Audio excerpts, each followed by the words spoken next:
Hello everyone, আসসালামু আলাইকুম সকলকে। একাদশ শ্রেণী ভর্তি সংক্রান্ত আরো একটি আপডেট ভিডিওতে আপনাদের সকলকে জানাই স্বাগতম। আজকের এই ভিডিওতে আমরা ঢাকা রেসিডেন্সিয়াল মডেল কলেজের একাদশ শ্রেণী ভর্তি প্রক্রিয়া 2025 সম্পর্কে বিস্তারিত সকল বিষয় নিয়ে আলোচনা করব। আমাদের আজকের এই ভিডিও থেকে আপনারা যে সকল বিষয় সম্পর্কে জানতে পারবেন তা হলো ঢাকা রেসিডেন্সিয়াল মডেল কলেজের ক্যাম্পাসের পরিচিতি, কলেজের অবস্থান, র্যাঙ্কিং ও সংক্ষিপ্ত ইতিহাস, আবেদনের ন্যূনতম যোগ্যতা, আসন সংখ্যা ও আবেদন, ভর্তি ও মাসিক খরচের একটি ধারণা, হোস্টেল ও ট্রান্সপোর্ট ব্যবস্থা সম্পর্কে। তো চলুন কথা না বাড়িয়ে আমাদের আজকের ভিডিওর মূল আলোচনা পর্ব শুরু করা যাক। যদি আপনি আমাদের চ্যানেলে নতুন হয়ে থাকেন তবে অবশ্যই আমাদের চ্যানেলটি সাবস্ক্রাইব করে বেল আইকন একটি ক্লিক করে দেবেন। কলেজের অবস্থান, র্যাঙ্কিং ও সংক্ষিপ্ত ইতিহাস।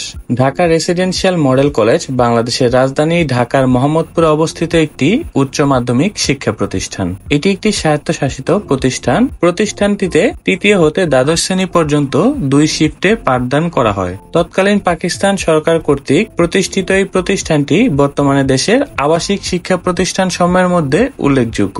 প্রতিষ্ঠানটি 1960 সালে প্রতিষ্ঠিত হয়। কলেজটিতে মাধ্যমিক, উচ্চ মাধ্যমিক শ্রেণীতে বিজ্ঞান, মানবিক ও ব্যবসা শিক্ষা শাখার কার্যক্রম চালু রয়েছে।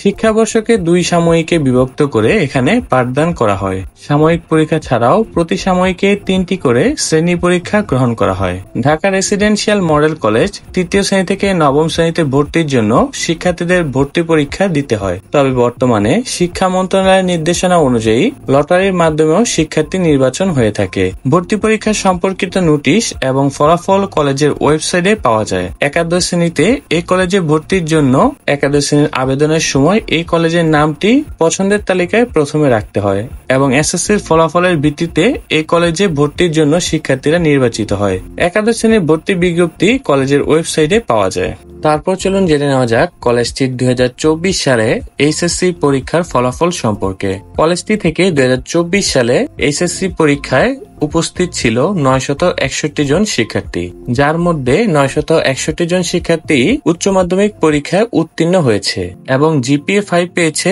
868 জন শিক্ষার্থী এবং ইন্ডিভিজুয়ালি বিজ্ঞান বিভাগ হতে পাশ করেছে 746 জন এবং জিপিএ 5 পেয়েছে 720 জন। ব্যবসায় শিক্ষা বিভাগ হতে উত্তীর্ণ হয়েছে 108 জন এবং জিপিএ 5 পেয়েছে 73 জন এবং মানবিক বিভাগ হতে উত্তীর্ণ হয়েছে 107 জন, যার মাঝে জিপিএ 5 পেয়েছে 75 জন। তারপর চলুন জেনে নেওয়া যাক ঢাকা রেসিডেন্সিয়াল মডেল কলেজে একাদশ শ্রেণী ভর্তির ক্ষেত্রে আবেদনের যোগ্যতা সম্পর্কে।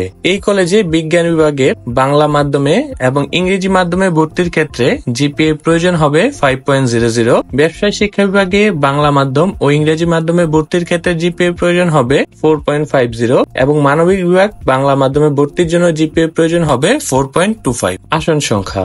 ঢাকা রেসিডেন্সিয়াল মডেল কলেজে একাদশ শ্রেণীর শিক্ষার্থীদের জন্য আসন রয়েছে বিজ্ঞান বিভাগ বাংলা মাধ্যমে 300টি, বিজ্ঞান বিভাগ ইংরেজি মাধ্যমে 65টি, ব্যবসায় শিক্ষা বিভাগ বাংলা মাধ্যমে 50টি, ব্যবসায় শিক্ষা বিভাগ ইংরেজি মাধ্যমে 50টি, মানবিক বিভাগ বাংলা মাধ্যমে 50টি।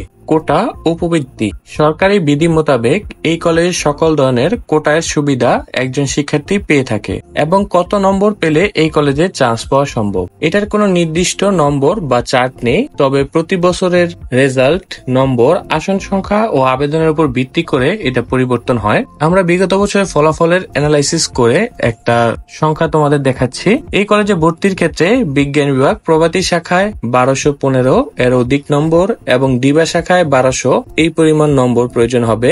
ব্যবসায় শিক্ষা বিভাগে প্রভাতী শাখায় জিপিএ 5 এবং দিবা শাখায় 4.90 বা 4.80 এই সমপরিমাণ জিপিএ প্রয়োজন হবে। মানবিক বিভাগের ক্ষেত্রে প্রভাতী শাখায় জিপিএ 4.75 এবং দিবা শাখায় 4.75 এই পরিমাণ জিপিএ প্রয়োজন হবে। তারপর চলো জেনে নেওয়া যাক এই কলেজের হোস্টেল ও ট্রান্সপোর্ট ব্যবস্থা সম্পর্কে। এই কলেজের নিজস্ব হোস্টেল বা হাউস রয়েছে। মোট হাউস 6টি। ছোটদের জন্য তৃতীয় থেকে অষ্টম শ্রেণীর জন্য 2টি, ডক্টর কুদরতি খোদা ও শিল্পাচার্য জয়নুল আবেদিন হাউস, এবং বড়দের জন্য রয়েছে নবম থেকে দ্বাদশ শ্রেণী পর্যন্ত 4টি হাউস। হাউসগুলো হলো Shere Bangla, Kazi Nazrul, Lalon Shah, doctor doctor Muhammad Shahidullah house. প্রতিটি হাউসে নিয়ম নীতি মেনে চলতে হয় এবং প্রতিটি হাউসের ধারণ ক্ষমতা 150 থেকে 200 জনের মতো। হোস্টেল খরচ মাসিক 7,000 টাকার মতো লেগে থাকে। ট্রান্সপোর্টের ক্ষেত্রে কলেজের নিজস্ব পরিবহন আছে। ঢাকার বিভিন্ন রুটে চলাফেরা করে থাকে এই পরিবহনগুলো, তাই যারা অনাবাসিক তাদের তেমন কোনো সমস্যা হবার কথা না। সর্বশেষ চলুন ভর্তির ক্ষেত্রে কি কি ডকুমেন্ট প্রয়োজন হবে তা জেনে নেওয়া যাক। এই কলেজে ভর্তির ক্ষেত্রে এসএসসি পরীক্ষার মূল নম্বরপত্র ও এর ফটোকপি 2 কপি, এসএসসি পরীক্ষার মূল প্রশংসাপত্র ও এর ফটোকপি 2 কপি, এসএসসি পরীক্ষার প্রবেশপত্রের ফটোকপি 2 কপি, জন্ম নিবন্ধনের ফটোকপি, রিসেন্ট 3 কপি তোলা পাসপোর্ট সাইজের রঙিন ছবি, পিতা বা মাতার এনআইডি কার্ড, কোটার ক্ষেত্রে প্রত্যয়নপত্র বা প্রয়োজনীয় সনদপত্র। তো আমাদের আজকে ভিডিও এই পর্যন্তই। ধন্যবাদ সকলকে এতক্ষণ ধরে আমাদের সঙ্গে থাকার জন্য। যদি আমাদের ভিডিওটি ভালো লাগে অবশ্যই আমাদের চ্যানেলটি সাবস্ক্রাইব করে বেল আইকনে একটি ক্লিক করে দিবেন।